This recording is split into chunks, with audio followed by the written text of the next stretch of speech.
Olá, seja muito bem-vindo. Está no ar mais um Sem Edição em TV Já. Hoje, mais uma vez, eu vou fazer conexão com o Rio de Janeiro, onde está o Felipe Moura Brasil, blogueiro e tuiteiro. Tudo bem, Felipe? Tudo bem, Silvio, vamos com tudo. Dormi às 4h30 da manhã por causa dessa Câmara dos Deputados, mas já estamos aqui para debater esses assuntos. Pois é, Felipe, naquele que pode ser considerado um dos dias mais tristes da história do esporte, marcado por uma tragédia que levou dezenas de vidas, a queda do avião que levava a Chapecoense. O mundo todo se comoveu, houve reações em todas as partes, mas em Brasília, os nossos deputados federais, muito mais preocupados com seus interesses próprios e indecentes, e nós vamos falar sobre isso daqui a pouco, aprovaram medidas para desfigurar o chamado pacote anticorrupção e incluíram uma emenda no pacote que visa a retalhar a Operação Lava Jato, os investigadores da Operação Lava Jato. E não é só. Do lado de fora do Congresso Nacional, enquanto as discussões ocorriam, um grupo de delinquentes usando bandeiras vermelhas destruíram ministérios, atearam fogo em carros. Foi um horror. Foi um dia muito triste, né, Felipe? Exato, um dia muito triste, e eu fiquei muito feliz, pelo menos, que você falou delinquentes, porque boa parte da nossa imprensa fica chamando de estudante, de manifestante. Quem incendeia carro não é manifestante. Manifestante jamais incendeia carro. Isso é coisa de vândalo, delinquente, criminoso. E, aliás, muita gente tem muito cuidado, muita cautela, evita falar que é a extrema-esquerda na rua, já não consegue chamar de criminoso, de vândalo, de delinquente. Nem extrema-esquerda fala. Quando é a direita, que faz qualquer coisa, mesmo sem violência, já dizem que é extrema-direita e tal. Mas esse pessoal, esses pelegos que estão, na verdade, chorando a mortadela perdida, né? Porque durante o governo do PT, os petistas sempre davam um jeito de escoar parte do dinheiro para essas classes, essas categorias, e agora eles estão chorando contra a PEC do teto dos gastos públicos, que justamente faz uma contenção de gastos e eles ficam sem a mortadela deles. Usaram de violência, a esquerda petista, socialista, não aprendeu a protestar, não quer, não tem interesse em protestar como gente decente, como foram as pessoas que foram às ruas, pediu o impeachment de Dilma Rousseff, sem violência, na paz, até tiravam fotos com os policiais, e esse pessoal só quer fazer baderna, ruaça, vandalismo. E a gente viu, né, esse vandalismo do lado de fora e o vandalismo político do lado de dentro, do qual a gente vai falar depois.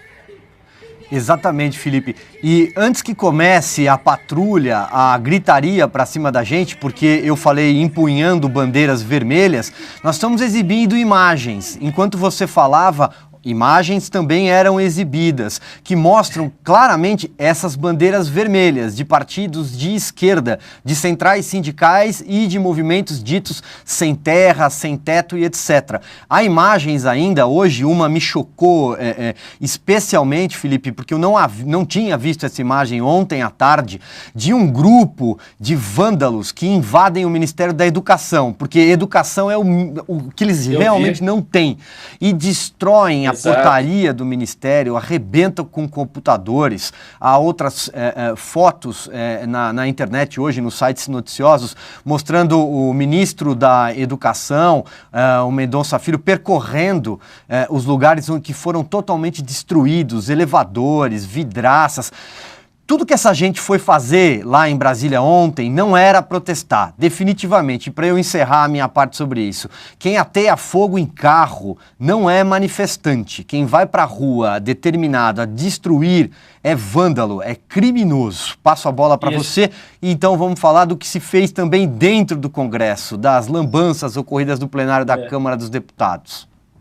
Só uma coisa que se fez dentro também, mas ainda sobre esse assunto, é que a bancada da chupeta, como eu passei a chamar ali, Gleisi Hoffmann, Lindbergh Farias, o pessoal que vivia esperneando durante os meses de processo de impeachment, ficou defendendo esses vagabundos, esses delinquentes, esses garotos, meus meninos, né? Como, o pessoal ironiza a Maria do Rosário, que também ficou defendendo eles, como se eles não estivessem atacando, promovendo todo esse vandalismo e a polícia estivesse simplesmente reprimindo sem que eles tivessem feito nada. Depois a Uni soltou uma nota ainda falando que o protesto foi pacífico. É uma gente muito cínica, que deu, inclusive, ali uma vaga lembrança do que foram 13 anos de cinismo no poder durante o governo do PT. Vamos passar para o outro assunto? Vamos lá, Felipe. E aqui eu tenho em mãos, eu imprimi a reportagem, um passo a passo muito bem feito pelo site de Veja, que mostra como foi feita essa operação para desfigurar o pacote anticorrupção. A 1h05 da madrugada, na calada da madrugada, enquanto o país, como a gente começou esse programa, ainda estava atônito com a tragédia que levou dezenas de vidas, a bancada do PDT apresentou uma emenda para incluir no projeto de lei o crime de abuso de autoridade para magistrados e membros do Ministério Público. Essa emenda, que passou com 313 sim contra 132 não e 5 abstenções, um total de 450 votos, 450 presentes, Felipe, é uma retaliação à Lava Jato, o Congresso, porque sem dúvida, boa parte desses deputados e senadores, que é para onde o pacote vai agora na sequência ser votado, está morrendo de medo da delação do fim do mundo. Vem aí a delação da Odebrecht, que vai arrastar para a vala, né? A Lava Jato vai levar muita gente aí no Congresso Nacional. Agiram em causa própria. Sem dúvida, agiram em causa própria, foi talvez a maior confissão coletiva de culpa e de rabo preso na história do parlamento brasileiro, pelo menos desde a redemocratização. A gente está vivendo o momento mais grave do Brasil, o Poder Legislativo declarando guerra ao Judiciário para salvar a própria pele dos seus integrantes citados e investigados em operações como a Lava Jato. E o pessoal muitas vezes se confunde, fala, mas ninguém pode cometer abuso de autoridade. Não é isso. É que os promotores e os juízes eles já podem ser responsabilizados, eles estão incluindo pegadinhas, jabutis nesse texto, com critérios subjetivos para se avaliar esses casos, e aí todos os réus, todos que estão sendo investigados, vão poder enquadrar os juízes e membros do Ministério Público. Por exemplo, ficam sujeitos a punições que vão de 2 meses a 2 anos de cadeia, aqueles que ajuizarem, abre aspas, a ação civil pública e de improbidade temerárias, com má-fé, manifesta intenção de promoção pessoal ou visando perseguição política. Quer dizer, são conceitos vagos. O Lula está sempre lá se vitimizando como um injustiçado, perseguido político, e eles estão incluindo isso num texto que pode se voltar contra o pessoal da Lava Jato, que agora, em entrevista coletiva nessa tarde, disse que pode até renunciar à força-tarefa inteira coletivamente, que é um modo de fazer pressão para que o Temer vete esse pacote pró-corrupção que acabou sendo aprovado na calada da noite, depois de 4 meses de discussão na comissão, com o relatório do Onyx Lorenzoni, que não incluía essas coisas. Eles aproveitaram esse dia de luto para o Brasil, esse vandalismo que também serviu para distrair e dividir as manchetes, não é, para aprovar essas medidas que fazem muito mal ao Brasil, que premia corruptos e corruptores. Eles rejeitaram a tipificação do crime de enriquecimento ilícito, tornaram mais difícil você reaver os bens adquiridos pelas condutas criminosas. Tem uma série de medidas, prescrição, dificultar, queria ser interrompida a prescrição durante recurso e tal, eles não deixaram, eles querem que os crimes sejam realmente prescritos. Então, quer dizer, estão legislando em causa própria, claro, por vingança, para salvar a própria pele. Foi uma coisa asquerosa mesmo, um golpe contra a Lava Jato. Agora, Felipe, você já tocou no assunto, então eu vou te perguntar o que você achou da entrevista coletiva dos procuradores da Lava Jato. Tem uma frase que eu anotei aqui do Deltan Dallagnol, que lidera, né, essa força-tarefa, dizendo que a Câmara sinalizou o começo do fim da Lava Jato. É evidente que é uma frase ali forte, né, que coloca aqueles 2,5 milhões de pessoas que assinaram as 10 medidas contra a corrupção em alerta, e se não mais, contra o que a Câmara aprontou nessa madrugada. Mas eu queria saber a tua opinião sobre a renúncia coletiva deles, caso prospere esse pacote da forma como ele foi elaborado, desfigurado, para usar um adjetivo mais preciso nessa madrugada. O que você acha caso eles cumpram essa ameaça de abandonar a Lava Jato? Seria o fim da Lava Jato? Poderia ser o fim da Lava Jato. Não sei se vai prosperar, não sei se eles vão cumprir. Eu sei que eles estão fazendo o que é necessário, ficando do lado do povo contra a corrupção, contra os corruptos e pressionando o Temer, porque o Temer vai ficar muito mal com a opinião pública se sancionar esse pacote pró-corrupção. Eles têm de fazer isso mesmo. O Temer vai ficar, se passar no Senado, e aliás as pessoas têm sim de ir para as ruas para protestar, para mostrar seu repúdio contra os corruptos, contra o cinismo dessas pessoas. Então, o Senado ele pode aliviar um pouco esse pacote, né, tirar algumas coisas que foram ali incluídas na Câmara, ou não, para facilitar esse trabalho. Especialmente essa emenda do abuso da autoridade, né? Até porque eu me arrisco a dizer que isso não passa pelo Supremo Tribunal Federal, né? O Supremo vai vetar isso, caso avance. O problema no Brasil é você confiar no Supremo. A gente não pode confiar jamais antecipadamente que o Supremo vai fazer qualquer coisa, apesar da reação da Carmen Lúcia, que a gente ainda vai comentar aqui, muito melhor do que a que seria a do Lewandowski, sem dúvida. Vamos a ela? Mas o Temer, só para concluir meu raciocínio, ele vai ficar dividido entre atender a opinião pública e atender o Congresso, do qual ele precisa de apoio, né? Então a Lava Jato está fazendo a devida pressão. E o povo tem de ficar do lado da Lava Jato, tem de ir às ruas mostrar que o presidente não pode sancionar um pacote de medidas pró-corrupção.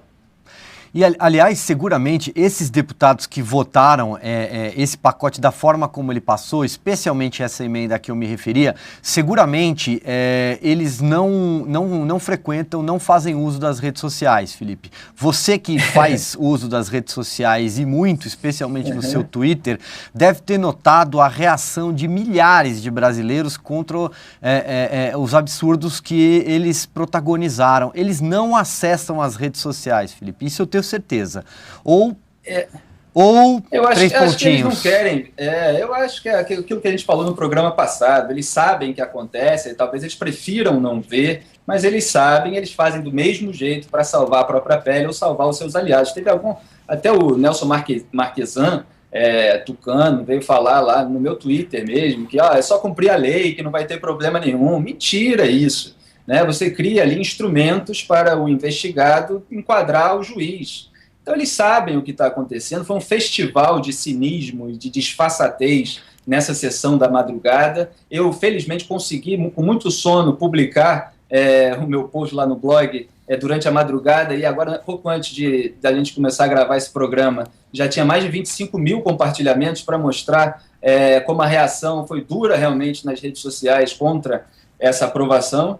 O cinismo foi muito descarado. Inclusive, eles votavam pelo pacote pró-corrupção, se dizendo ao lado do povo, dizendo que era o aprimoramento das 10 medidas, usando vários truques retóricos para justificar o contrário do que eles estavam fazendo, né? Eles estavam votando pela corrupção e fingindo que estavam do nosso lado, e às vezes até dizendo que era a favor dos promotores, pelo bem dos promotores. Quer dizer, não há limite para o cinismo dessa gente. A população não pode aceitar que a sua inteligência seja tão insultada assim. É verdade. Você citou agora há pouco uma manifestação da presidente do Supremo Tribunal Federal, ministra Carmen Lúcia. Nós vamos colocar na tela um trecho da nota que ela divulgou e eu vou ler por aqui, Felipe. Disse a ministra Carmen Lúcia: a democracia depende de poderes fortes e independentes. O judiciário por imposição constitucional, guarda da Constituição e garantidor da democracia. O judiciário brasileiro vem cumprindo o seu papel. Já se caçaram magistrados em tempos mais tristes. Pode-se tentar calar o juiz, mas nunca se conseguiu, nem se conseguirá calar a justiça. São palavras da ministra Carmen Lúcia, Felipe, naquilo que pode ser até uma sinalização já de como o Supremo pode reagir caso prospere alguns dos pontos do pacote desfigurado, aprovado pela Câmara dos Deputados e que agora vai ao Senado. Sem dúvida, é uma reação muito boa, como antecipei, bem melhor do que seria se o Lewandowski ainda fosse presidente do Supremo. Ele certamente, né, no mínimo, não ia se meter nesse assunto. Ela já deu um chega para lá no pessoal da Câmara, realmente é uma sinalização de que as coisas podem ser revertidas no Supremo. Essa frase de que pode calar os juízes, e é isso que eles estão tentando fazer literalmente, porque tem inclusive um item sobre não poder dar opiniões sobre processos em julgamento, não poder condenar como opinião mesmo, sentenças alheias, tudo isso que é muito subjetivo. Então o sujeito pode estar dando uma entrevista lá, dizendo que o processo está acontecendo, e o investigado dizer, falou, deu opinião e tal. Então, são maneiras de você calar os juízes e promotores que estão com medo de continuar fazendo o seu trabalho.